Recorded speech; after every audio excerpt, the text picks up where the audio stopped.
આપ જોઈ રહ્યા છો સ્પાર્ક ટુડે ન્યૂઝ। વાઘોડિયાના ગોરજ જૂથ ગ્રામ પંચાયતના પેટાપુરા ગણેશપુરા ગામે જ પાણીની સમસ્યાથી ગ્રામજનો બૂમો પાડી રહ્યા છે। છેલ્લા કેટલાક સમયથી પાણીની સમસ્યા ગ્રામજનો ભોગવી રહ્યા છે। ગામમાં પાણી માટે બોર કરવામાં આવ્યો છે। બોરમાં મોટર નથી। ગ્રામજનોનું કહેવું છે કે પાણીના બોરની મોટર બગડી ગઈ છે, પરંતુ રિપેરિંગ કરવામાં આવી નથી, જેને લઈને જ પાણીનો બોર શોભાના ગાંઠિયા સમાન જોવા મળી રહ્યો છે। બીજી બાજુ પાણી પુરવઠા યોજના દ્વારા આરઓ પ્લાનની અંદર ગ્રાઉન્ડ પાઇપલાઇન પણ કરવામાં આવ્યું છે, તે પણ શોભાના ગાંઠિયા સમાન છે। આજ દિન સુધી ગામના બનાવેલા અંડરગ્રાઉન્ડ પાણીને સંપમાં પાણી આવ્યું જ નથી। ગામના લોકોને પાણી માટે એક જ હેડપંપ અને એ જ એકમાત્ર વિકલ્પ છે। ઉનાળામાં હેડપંપ પાણીના તર ઊંડા જવાથી પાણી ઓછું આવે છે, તેમ ગ્રામજનોનું કહેવું છે।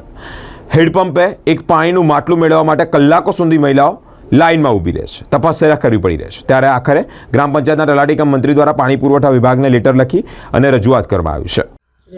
2021 બોર બનાવવામાં આવ્યો હતો, પણ તોય છતાંય મોટર નાખી તોય બીજે દિવસ કાઢી લીધી અને હજુ પાણી અમારા ગામમાં આવતું નહીં। અને તોય છતાંય લાઈનો બધે ઘેરે ઘેર બધે જ નાખેલી છે અને બધાએ પોતપોતાના ખર્ચેથી પાઇપો લાઈન દાબી હોય છે, પણ હજુ લગીને પાણી આવતું નહીં અને પાણીની જ વધારે પ્રોબ્લેમ છે ગામમાં, બધાને તકલીફ છે। મારું પ્રકાશભાઈ ગણેશપુરા ગામમાંથી બોલું છું। મારું નામ રાજેશભાઈ છે। એટલા 10 વર્ષથી પાણી આવતું, ખરે 10 વર્ષથી એનું જે આરઓ પ્લાન્ટ બનાવ્યું છે એમાંથી એક ફેર હજુ પાણી આવ્યું નથી। અને આજે એક પંપ છે, ત્યાં આગળ બધી લાઈનો પડે છે। ત્યાં આગળ ગામમાંથી લાઈન મુનિયાશ્રમથી ભરવા આવે છે તોય લાઈન પડે છે, ગણેશપુરામાંથી લાઈન પડે છે। ભાઈને અમારે નદી પણ છે, પણ નદીની અંદર પાણી જવાતું નહીં, નદીમાં મગર છે। અને જે મોટર છે અહીંયા આગળ, તે મોટર બગડી છે, 1-2 મહિનાથી બગડીને પડી છે, તેને કોઈ રિપેર કરાવતું નહીં। તલાટી નહીં કોઈ જોવા આવતું, એ કોઈ તલાટીને પણ રજૂઆત કરી, પણ તલાટી કશું કરતા નહીં।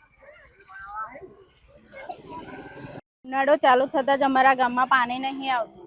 1-2 મહિના થઈ ગયા, મોટર બી બહાર કાઢીને બહાર પડી રહી છે। સરપંચને બી કીધું, તલાટીને બી કીધું, પણ એ તો કશું નહીં કરતા। અને એક જ પંપ છે અમારા ગામમાં, તે બી આશ્રમના બી ભરવા આવે ને અમારા ગામના બધા છોકરાઓ લઈને બી ભરે। અને મેં બી નોકરી કરું છું, મેં બી નોકરીથી જઈને પછી અહીંયા પાણી ભરવા આવું 2 કલાક। અને ગામ ગણેશપુરામાં પાણીનું બિલકુલ નહીં।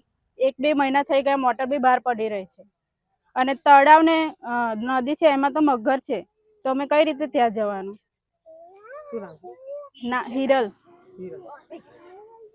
અમારા ગામમાંથી 1 મહિનાથી પાણી નહીં આવતું।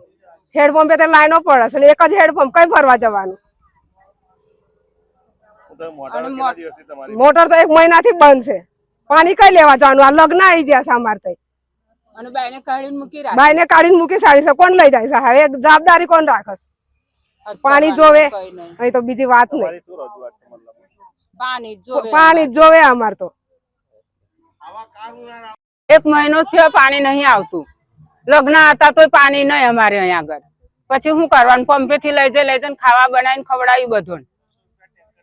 ટેન્કર 2500-2000 રૂપિયા તો ટેન્કર વાળો લઈ જતા, અમારે શું કરવાનું? તલાટી બલાટી કોઈ આવતું નહીં અહીંયા આગળ ને કોઈ કહેતું નહીં કે આવું કરવાનું તેવું કરવાનું, એ તો મળી જશે એવું કહે છે અમને, બીજું કશું કહેતા નહીં। કાંતાબેન।